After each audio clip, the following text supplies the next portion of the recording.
Hello, friends. Welcome back after a long time.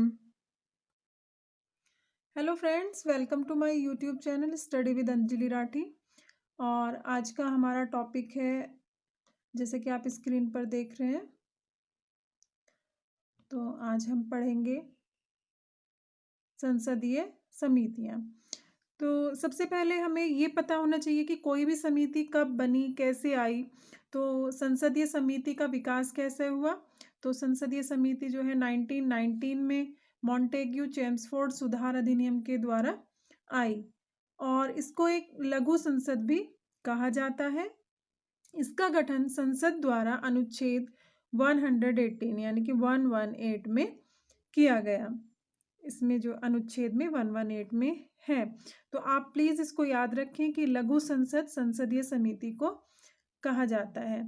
और अब हम देख लेते हैं कि संसदीय समिति के प्रकार। ये दो प्रकार की होती हैं समितियां, एक होती है स्थायी समिति, दूसरी होती है तदर्थ समितियां। स्थायी समिति स्टैंडिंग कमेटी और तदर्थ समितियां एडॉक कमेटी। तदर्थ का मतलब होता है अस्थायी, जिनको अकॉर्डिंग टू रिक्वायरमेंट बना लिया जाता है। सबसे इम्पोर्टेंट आपकी इसमें है स्थायी समिति। स्थायी समिति में भी आप जो है वित्तीय समिति, जैसे कि आप स्क्रीन पे देख रहे हैं, वित्तीय समिति, सॉरी, जैसे कि आप स्क्रीन पे देख रहे हैं वित्तीय समिति। तो स्थायी समिति में इम्पोर्टेंट है आपकी वित्तीय समिति। अदरवाइज स्थायी समितियां और भी हैं, जैसे कि जांच समिति, सदन की समितियां, छानबीन समिति, सेवा समिति, सलाहकार समिति। इस टाइप की बहुत सारी समितियां हैं, स्थायी समिति हैं जो, लेकिन सबसे इम्पोर्टेंट है इसकी वित्तीय समिति। और आप वित्तीय समिति के अंतर्गत भी 3 समितियां आती हैं: प्राक्कलन समिति, लोक लेखा समिति, सार्वजनिक उपक्रम समिति। तो सबसे पहले जो आपकी प्राक्कलन समिति है, प्राक्कलन समिति ये सबसे बड़ी समिति है, क्योंकि इसमें लोकसभा के 30 सदस्य द्वारा ये बनती है। लेकिन याद रखने वाली बात यह है कि राज्यसभा के सदस्यों को शामिल नहीं किया जाता है। बाकी जो और समितियां हैं उसमें क्या होता है, राज्यसभा के भी सदस्य होते हैं और लोकसभा के भी सदस्य होते हैं, जॉइंट बनती है, और ये 1 साल के लिए ही गठित होती है। राज्यसभा के सदस्यों को इसमें शामिल नहीं किया जाता है, ये इंपॉर्टेंट पॉइंट है, इसको आपको याद रखना है। कौन सी समिति है जिसमें राज्यसभा के सदस्य शामिल नहीं होते? प्राक्कलन समिति।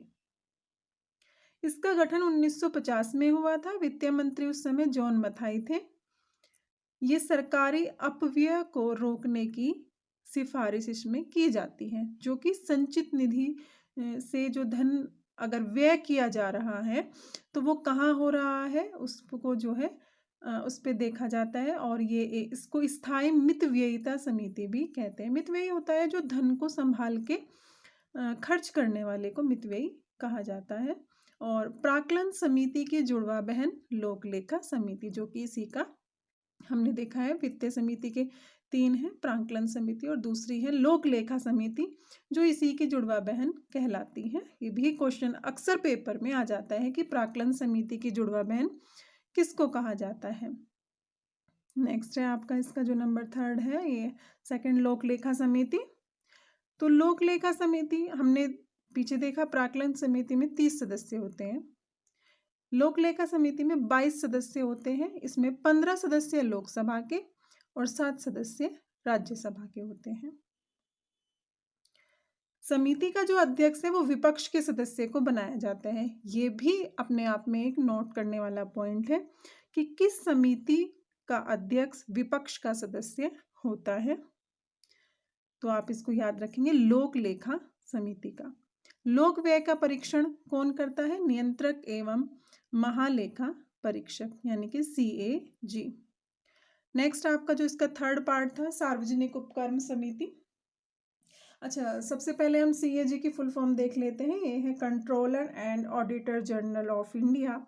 जो अभी करंट में बने हैं जो करंट हैं एक्चुअली, जो चल रहे हैं, श्री गिरीश चंद्र मुर्मू, और इनको आप याद रख सकते हैं अपनी राष्ट्रपति के नाम से, मुर्मू। तो आपका जो थर्ड है वित्तीय समिति का सार्वजनिक उपक्रम समिति, इसके प्रतिपादक जो है जीवी मावलंकर थे और इसको मूर्त रूप 1964 में कृष्ण मेनन ने दिया था।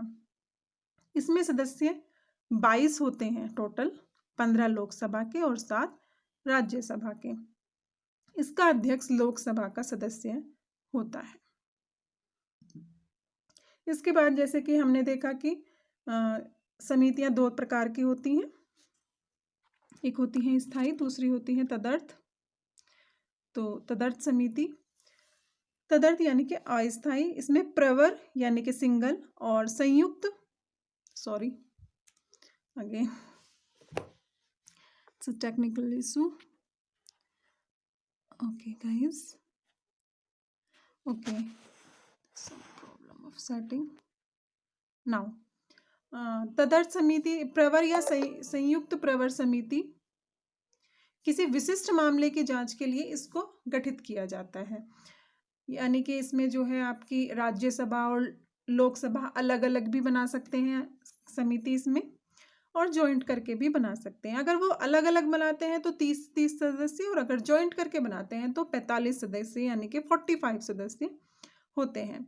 इसकी सर्वप्रथम 1951 में ये मुद्गल के आचरण की जांच हेतु बनाई गई थी।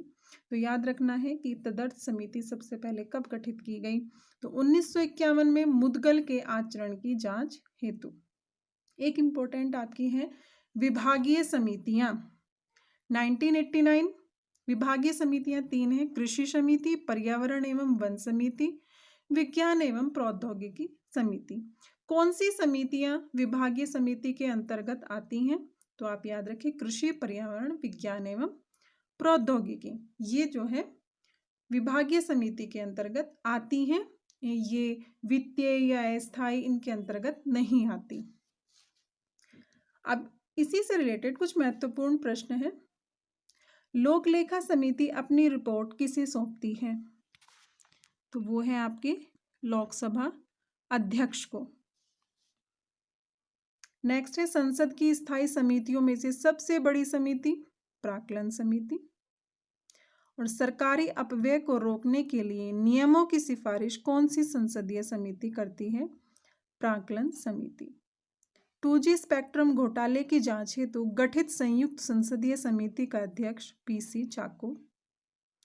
Thank you so much guys for watching my video. If you like, if you think there's some content you can use and you can learn something, so please subscribe my channel. Thank you so much for watching.